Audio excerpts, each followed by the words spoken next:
All right, we are back. Tabby Hour. We've got a repeat guest. We've got Chef Chris from Society and Chef Mike Sibert from White Wine. Am I saying that right? Yeah. Okay. White wine and butter. White Wine and Butter. So excited to have both you guys on. We, I think we're figuring out our stride here at Tabby Hour Podcast. And, I think one of the things we want to always showcase is what's happening in Greenville and around Greenville as well. So, we'll get things kicked off. But Mike, excited to have you on. Tell us about what you're working on. Tell us about what you got going. All right, so White Wine and Butter with the Butter brand, we are opening our first Cajun trattoria.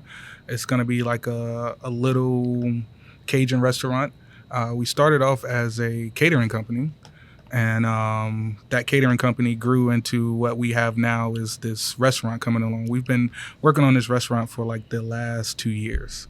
So it's a little stressful on that end. But as of right now, we have big events coming up. Actually, tomorrow, we have Dine on Trade, which we made a pretty big name for ourselves on Dine on Trade in downtown Greer. And just getting a lot of people, really excited about us.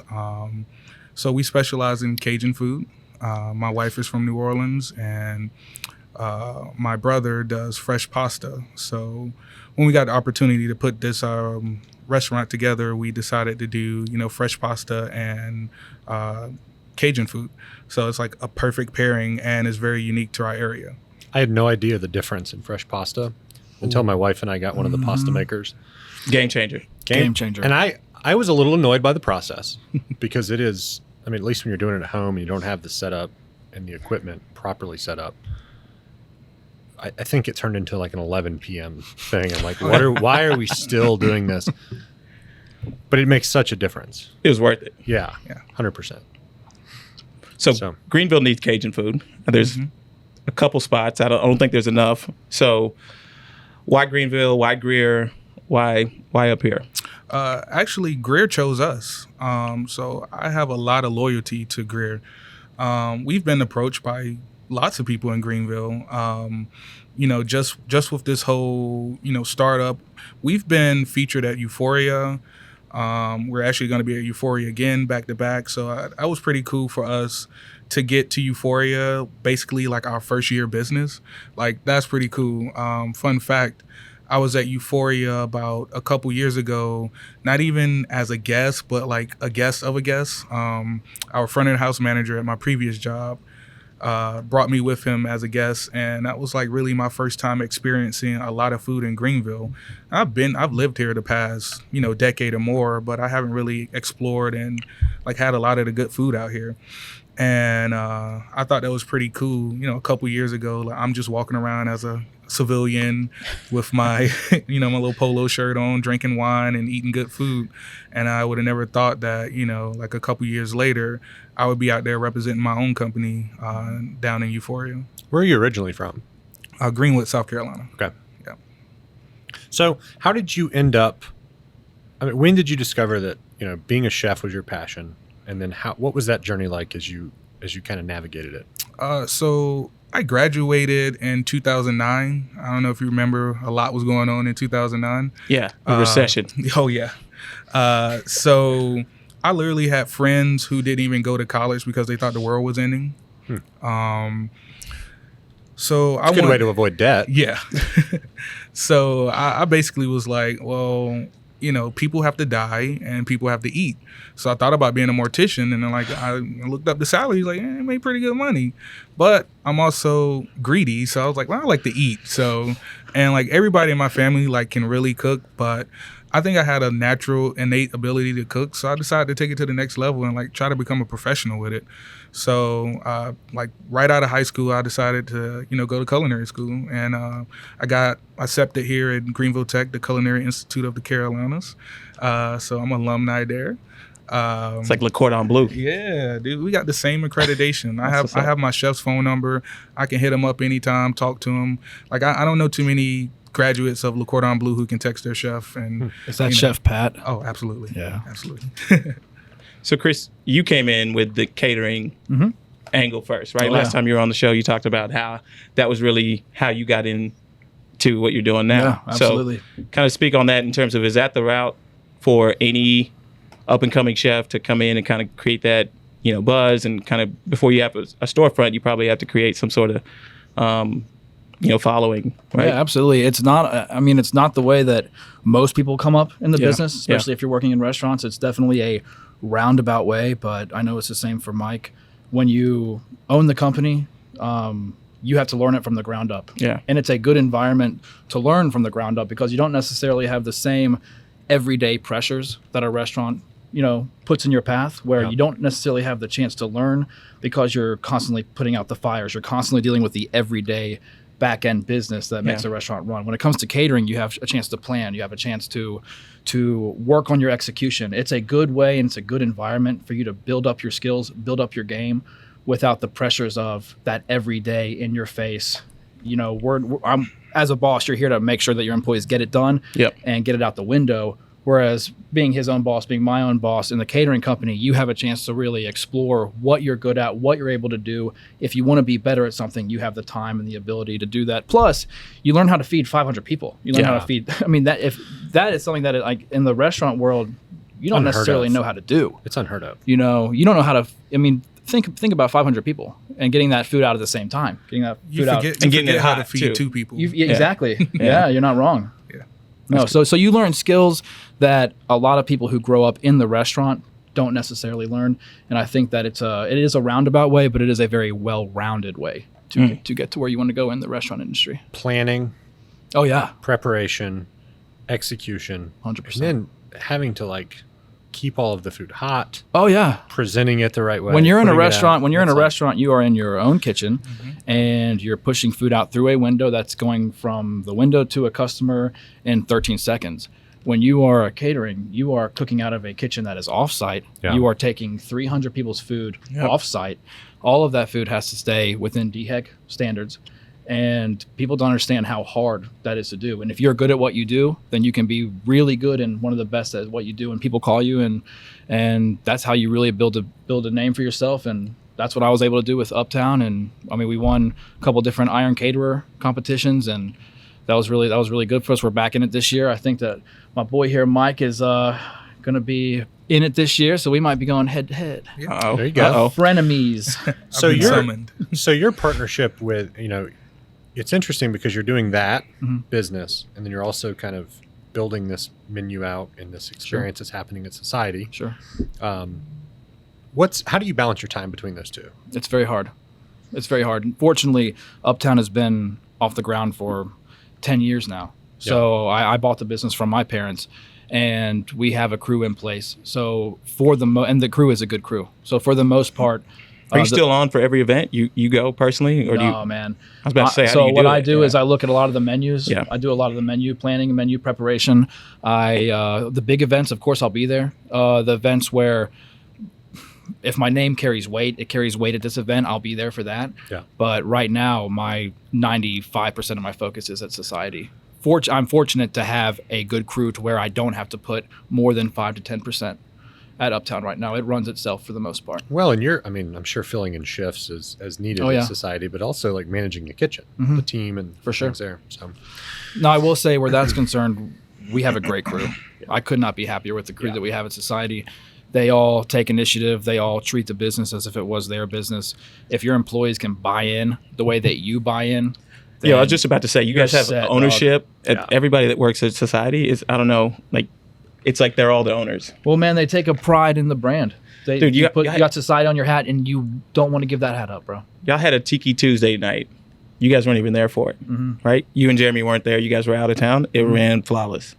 And that was the first Love one that. I've been to. Love that. And I was going to tell you that the other day, but I that was just think when that we took a whole crew there. yeah, we took some people after a pitch event. We went over there, and I was looking for you, and I forgot you guys were in Charleston. And the crew was just on. I mean, they just did it. Well, man, you honestly, just like any sports team or whatever, you are only as good as the rest of your team is. I can Facts. put together award-winning dishes all day long. If I don't have a crew that can And you're one guy. replicate that, Yeah. then I don't have anything. You can't replicate it to scale without a team. Not at all. So White Wine and Butter, I love that name, and I've seen you guys. We're gonna make it out there very soon. When did you open? So the restaurant's not open yet. Okay, Yeah, our restaurant's scheduled to open next month. got it. Yes. Because I've seen the Instagram. You're kind of starting to build the buzz around it, Yes. and there's a lot of pictures of delicious looking food. Mhm. So I assumed you were open. In fact, we need to go out there maybe for opening day. Yeah. I think that's necessary. Oh, you're gonna be packed on opening day, dog. Can we get a table? I mean, So He's it's like, I'll see what I can do. I'll put you on the list. So it's a food hall. It's a food hall Okay. concept. So there'll be open seating. It's walk-up service, and we're basically like a chef-driven company. That was one of the main things I wanted to focus on leaving my last job. Is putting some respect back on the chef's name, and no disrespect to the front of the house, but like I wanted to practice what I preach, and basically cut the middleman out and focus on the food and not so much of the frou-frou and like all the other stuff that goes on in the front of the house. With the times that we came out of with the whole 2020 stuff and all that or whatever, I think it was the best route that we could take, and that's what we really wanted to focus on. I never really wanted to have a restaurant, if I'm being honest. I never really wanted to have a restaurant because I know how much it takes to run a restaurant, work in a restaurant, and things like that. But the opportunity we have with the Cajun Trattoria is that, man, it's walk-up service. You put your food order in, and we're gonna try to pump it out as fast as we can, like good quality food as fast as we can. we might have to come and do a live event up there. Yeah, that'd be dope. cool. That'd be dope. Just shoot it when they open. It's a very cool building. They have some Yeah. very cool murals. They have some very cool, like old Greer photographs on the Yeah. walls that are blown up. It looks dope. I'm excited to see it. Mm-hmm. So what is Euphoria? I think for those who aren't familiar, like obviously that's a big event for any chef, right? So for those who aren't familiar with Euphoria, like speak on that. So Euphoria is a food-driven festival. So Greenville has really three big festivals. You have Fall for Greenville, you have Artisphere, and you have Euphoria. Euphoria is really designed around the food and beverage industry. Greenville is we have great manufacturing. We have big companies like Michelin. We have big companies like BMW. But Greenville is also becoming a tourist hub, and it's becoming a food and bev driven city. Especially if you look at the downtown sector, it is restaurant, restaurant, restaurant, restaurant. And what Euphoria does is it basically we'll say 50% showcases the talent that is in Greenville, and it 50% showcases the talent that is outside of Greenville that wants to come into Greenville and show what they can do. So that's what's really great, is that not only are we able to show what we can do here, it's a big enough of a festival that is drawing people from North Carolina, it's drawing people from Atlanta, it's drawing people from the surrounding states. It's a big deal. It's interesting. All industry. I mean, we were at this pitch event, which is Flywheel here in Greenville. They're based out of Winston. The amount of, I'm sure, restaurants and service industry as well as tech Yeah. that's coming from Atlanta, from Charlotte, and they're trying to get away from the big cities, and they realize the opportunity Greenville has. I think Greenville is 10 years away from being the future of Nashville, the future of Atlanta, the future of in all industry.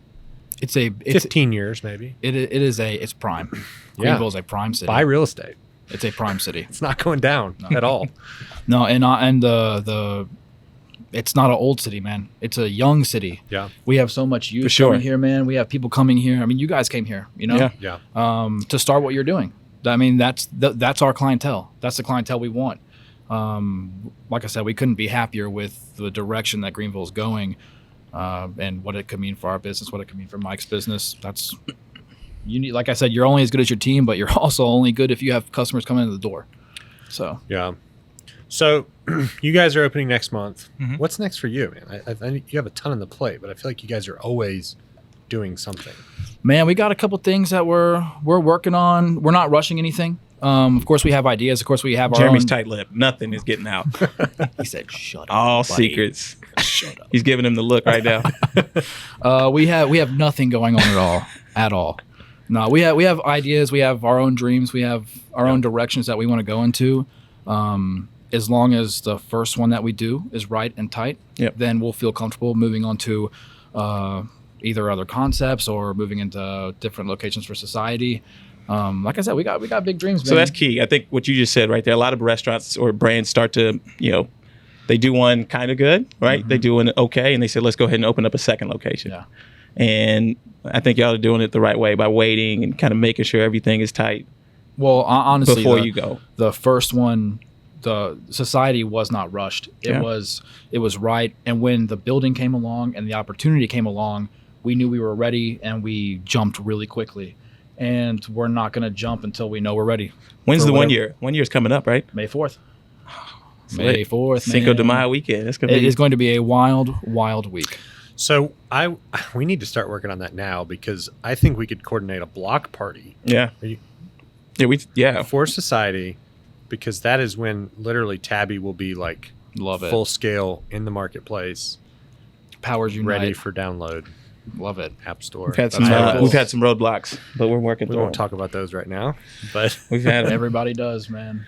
So, Chris, man, you and I had a conversation at Society. I know Jeremy's talked about it too, about Greenville getting a lot of Charleston and all these other cities exporting their product to Greenville. But it's about time Greenville gets products exported out. Right? So, really, Society being part of the fabric now of Greenville, and there's a lot of great Greenville brands that started here that are looking at second locations, looking at maybe branching out outside of Greenville.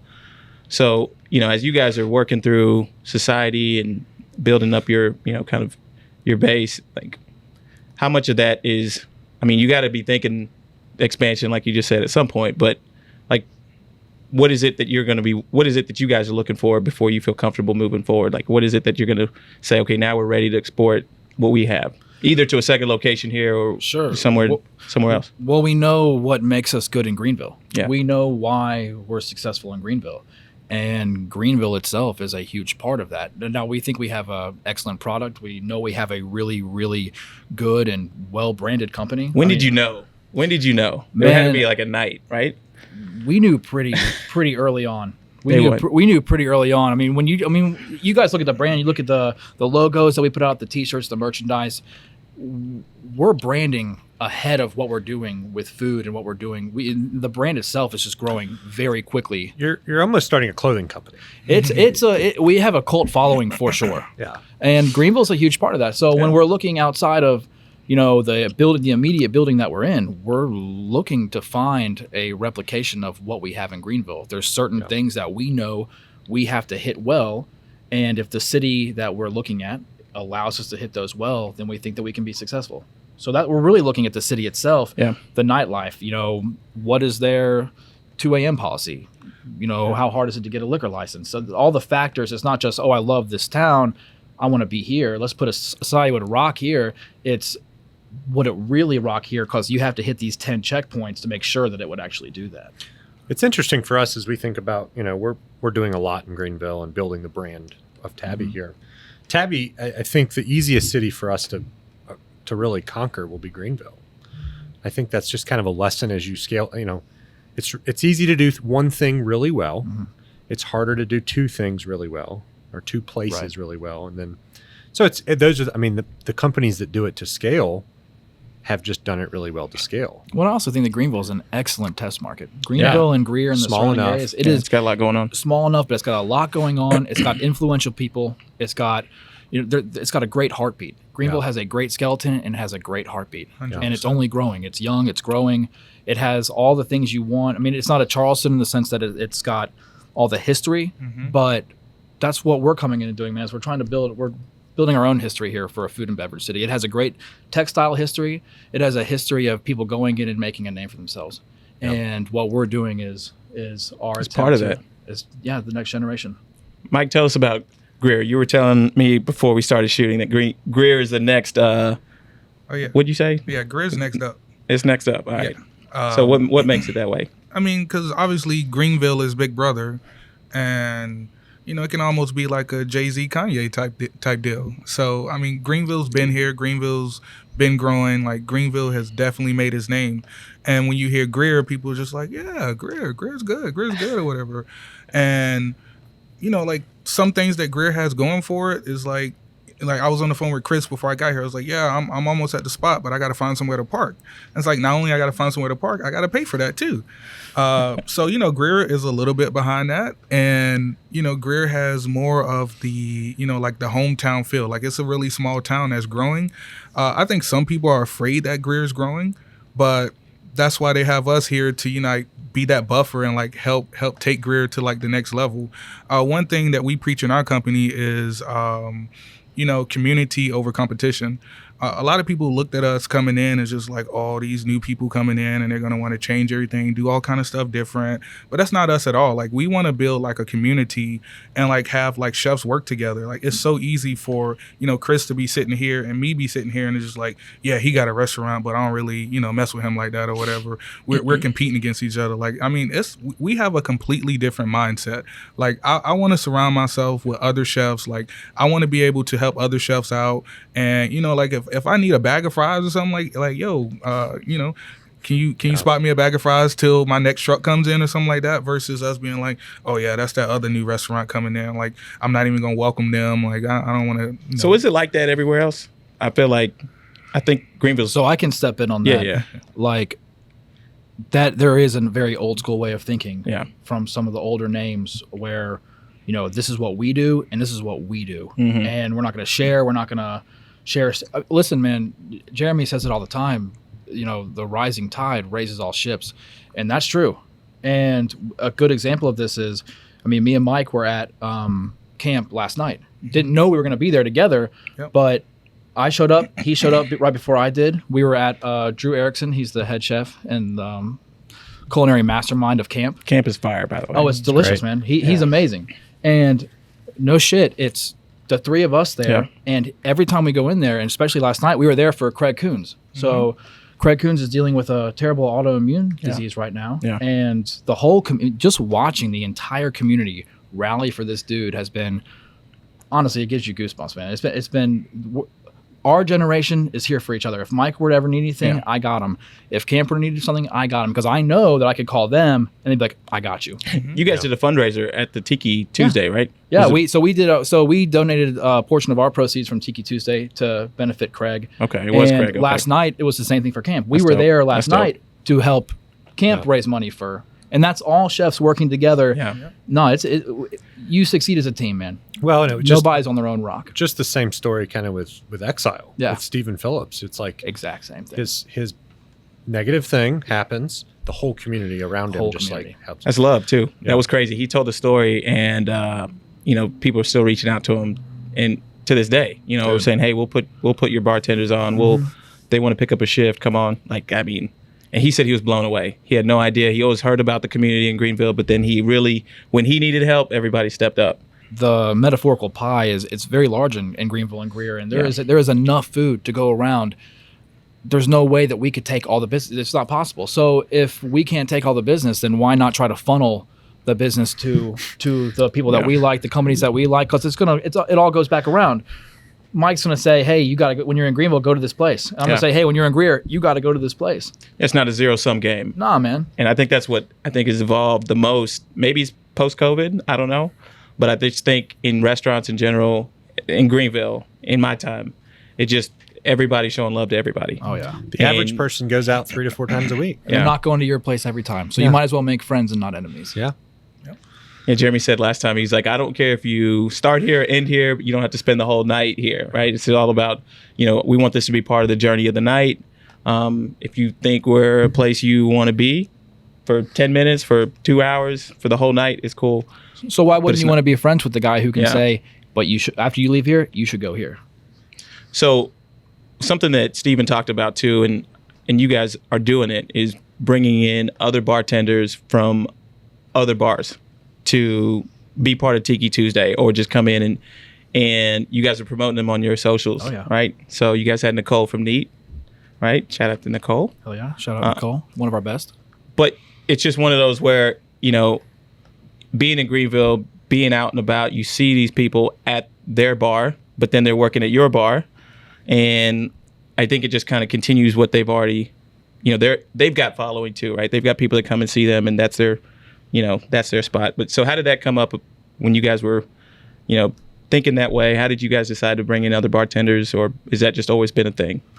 Honestly, Tiki Tuesday has been a thing since that was one of our things we really wanted to implement in the mental design of how society would go. Is we have really great bartenders, and the two that really head up Tiki Tuesday, Oscar and Ben, They run it too. They run it. Oh, they run it, but they also let that bartender really showcase themselves. That's the beauty of it is, they run it. They're the backbone of Tiki Tuesday.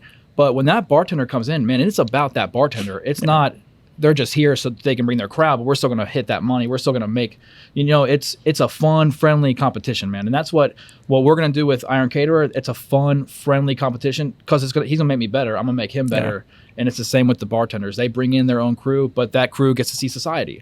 And it just shows how much of a mesh you can really make in the community that we're in.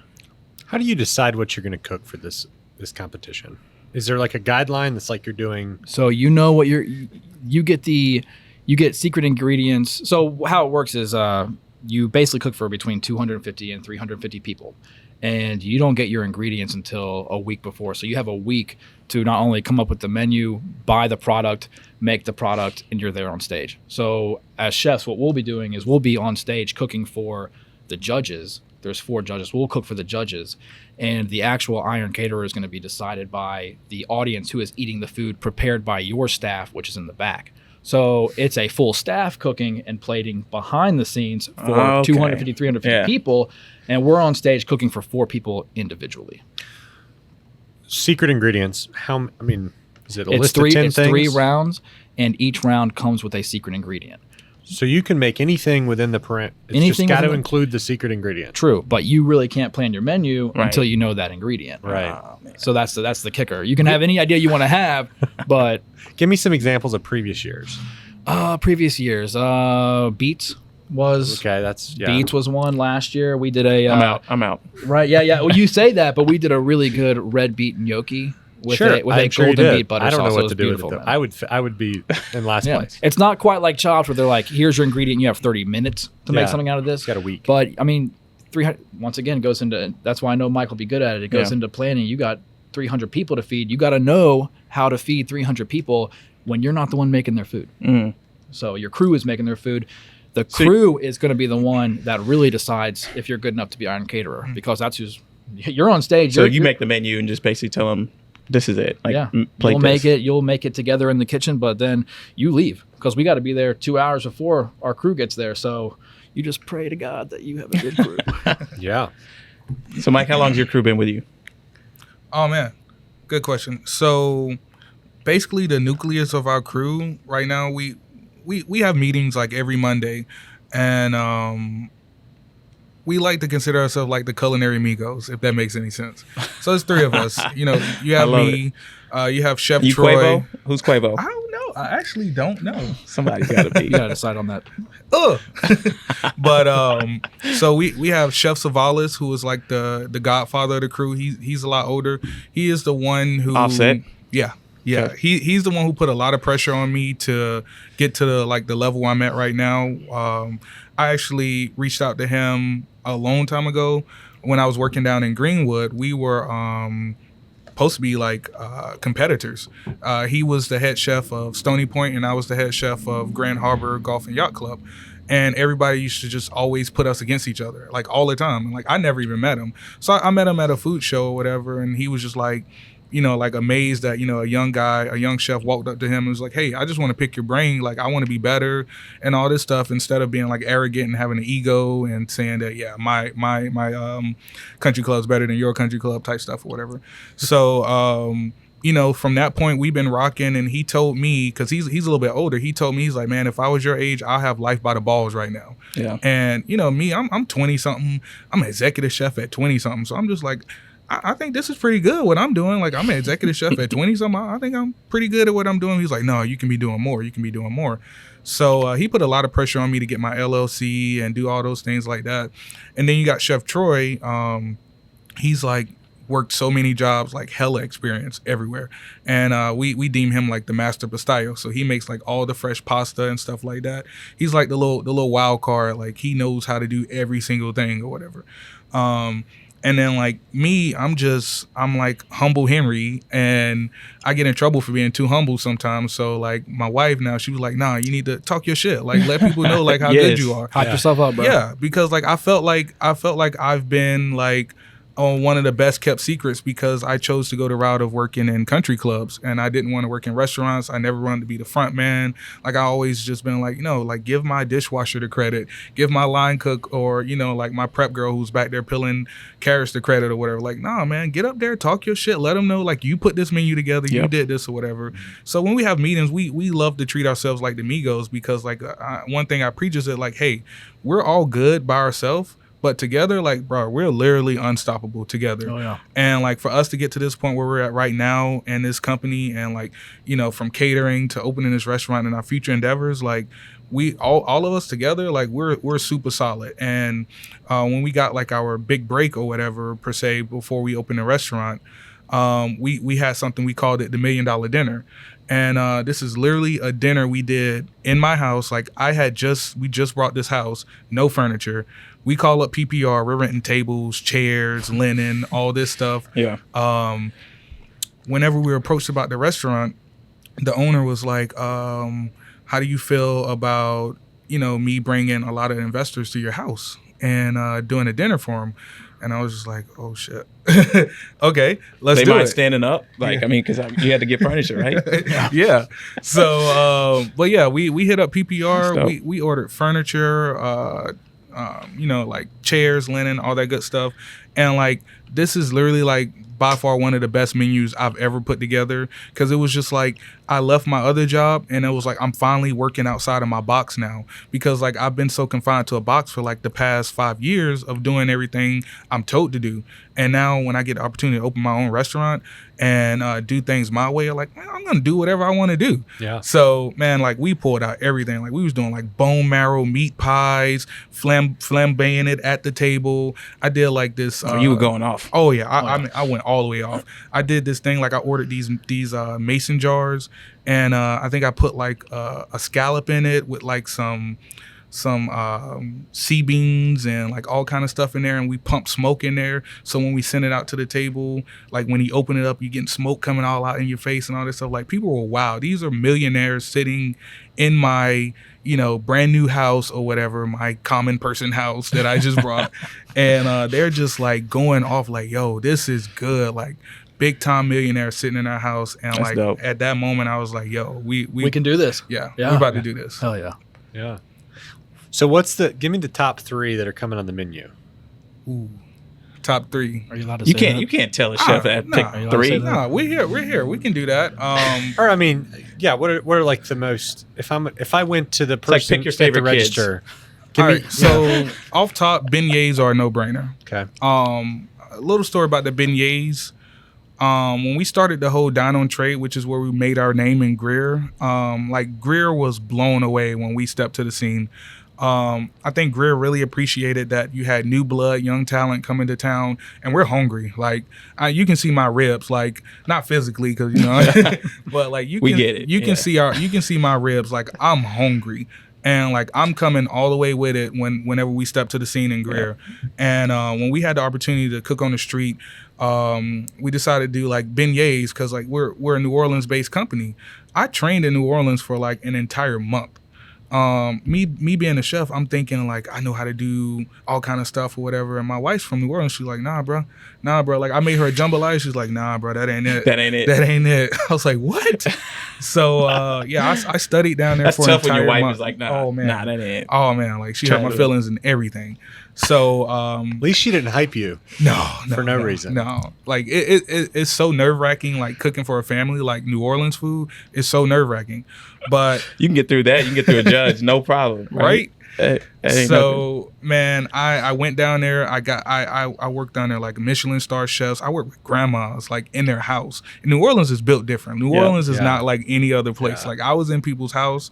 I was in certain restaurants. They let you in. They put you in, right? Yeah. I wasn't looking around like where D heck at? Because like I'm here to tell you.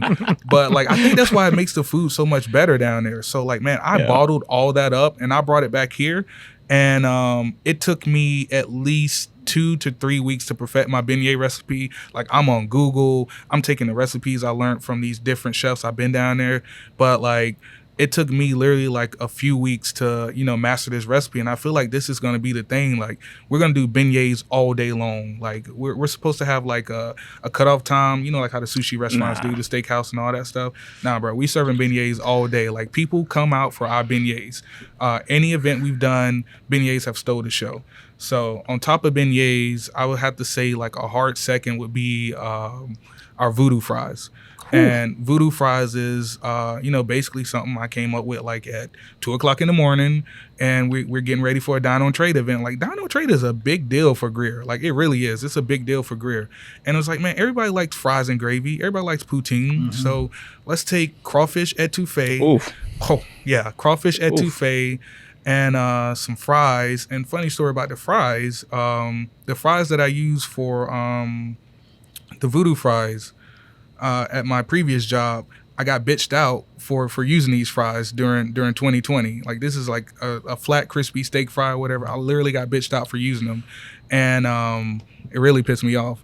But I was like, you know what? Like, I'm going to use those fries. And I'm going to show you, like, no, these fries are good. Yeah. Just to spite Yeah. And, like, man, we dropped those voodoo fries on Dine on Trade. Like, people lost their minds. You got the crawfish etouffee, the crispy flat steak fries, cotija cheese, crema, crackling crumbs, which is the secret because they come straight from New Orleans. Like, you can't even get them around here. And we put little green onions on top. Like, yeah, you're gonna have to make a plate at this point. Come see me tomorrow. Dine on Trade. We'll be serving them. What time is Dine on Trade tomorrow? 6:00.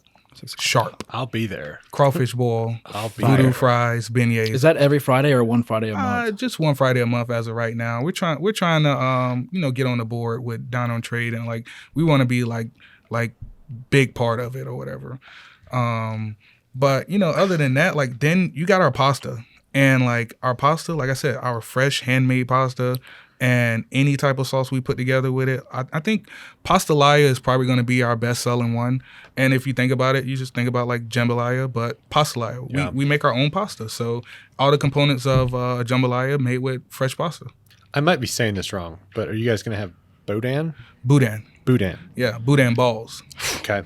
Absolutely. And so that's Fire. I feel like that's the only New Orleans is like the only place you can get that. Dude, when I tell you there's gas stations in New Orleans who has better food than 87.32% of the restaurants I've ate at. Yeah. Gas stations. When I first went down there the first time, we stopped at this gas station and I got boudin and like some crawfish and stuff like that. I was like, man, this shit's good. Like, this is really Just good. flavor. You get different flavor profiles in New Orleans than you get anywhere else. Absolutely. So I think that there's like barbecue is something that's extremely competitive. Oh yeah, and it's regional. Some people prefer Texas barbecue, North Carolina. Facts. it's a religion, man. If there's anything that's like more sacred than barbecue, I feel like it's Cajun food. Absolutely. And it's fair. Like you're either you have no credibility if you're not like from or around New Orleans. Like you can't pop up and be like, I'm from New York. I make the best Cajun food ever. Absolutely Be like, not. bro, what? No, you don't. My wife be like, get out of here with that New York Times recipe for gumbo. Like, we ain't using that. Like, that's literally, like, before I met my wife, that's all I knew about Cajun was Google. Like, getting on Google and following this Food Network recipe. Like, even now, the Food Network recipes, that ain't it, bro. That ain't it. For sure. There's a lot Agreed. of YouTube stars, I think, that have either started on IG, but then they get their own cookbook and they kind of take off that way too. So I follow a lot of people just because the food is fire. Like they have, they'll have these recipes that, as a common person, I think my culinary experience goes a little bit beyond the PB&J and maybe some like, not much, right? But I think when you think about these YouTube stars and people who've taken their craft and made it social and then built a following around that, is that something you're thinking of? It's really kind of taken off that way? For sure. We're partnered with Ghost Marketing right now, and like they're really heavy on marketing Chef Michael. And for me, I have to get out of my little nutshell of not wanting to be like the face and this person who's out there and stuff like that. Like the marketing team and my wife does all the marketing right now, but like far as like opening a restaurant, like we teamed up with Ghost. They're really heavy on marketing Chef Mike, so like they want me to get TikTok. I don't even have TikTok yet, so I'm in trouble right now because I don't even have TikTok. It's tough. It's tough to put yourself out there, especially when you've been. It is. I mean, Roy and I've talked about that a lot. Like, I used to private people. I used to have a big fear, like even with Facebook. Like I always had a big fear of like, man, I don't want to be like staring at my phone and wondering why I only got like 2 likes on something like that or whatever. Yeah. Like I didn't want to like depend on people's thoughts of me or whatever to, you know, like solidify my night. Like, no, like I know I'm good. I know what I do or whatever is pretty good. But like if I pour my heart into this post and I only get like 6 likes, that might hurt my feelings a little bit. You know, so social media is brutal, right? Yes. And I think what you said is something everybody that's either trying to launch a company or start a business or build anything, you got to deal with the haters. You're going to deal with people that just are going to troll just to troll. Mm-hmm. And I think what you said is important, of putting yourself out there, even if you don't feel like you know, you can't look for just the likes. You post it because you care about it. Right. And if you care about it, then eventually other people will care about it. Right. Well, sure. And you're not, your friends and family aren't paying your bills. Facts. So in the day and age we live in the industry that we work in, man, the chef is no longer the guy in the back of the kitchen. Yeah. You know, he's representing the food that you put out there. And Mike does a really great job of that. So, no, you're building. He's building it, and social media is a big part of that. I know that. I mean, you look at what it's done for society. That has built our business tenfold. Is being good at social media. That's crucial. Yep. And if we are 90% as good in the restaurant as we are on social media, then we're gonna crush. Well, what you guys do is, I think you guys do a lot of reels and you repost what your customers are posting in society, right? So then it's kind of like the tag on tag, because they're tagging you, but it's also helping their friends figure out where are you? You're at society, and they just figure out, like, for sure. They learn and what it. we do is we play into that. We play into everybody always being on social media. Yep. You want to be part of what we're doing at society. What better way to be part of what we're doing than for us to go ahead and make a video, make a post, and we repost that. That's why they're making the video and posting. Well, they post. Yeah, you post their stories. We're gonna repost you it. repost it. Yeah, no, that's. You guys did a TED Talk about this recently, right? Mm-hmm. Yeah, TED Talk. Yep. I was there. Yeah, he was there. It was very moving. Are you guys doing that? Did you cry? A little bit. Are you guys going to start doing that pretty consistently? I don't know, man. That was a lot of fun what we did.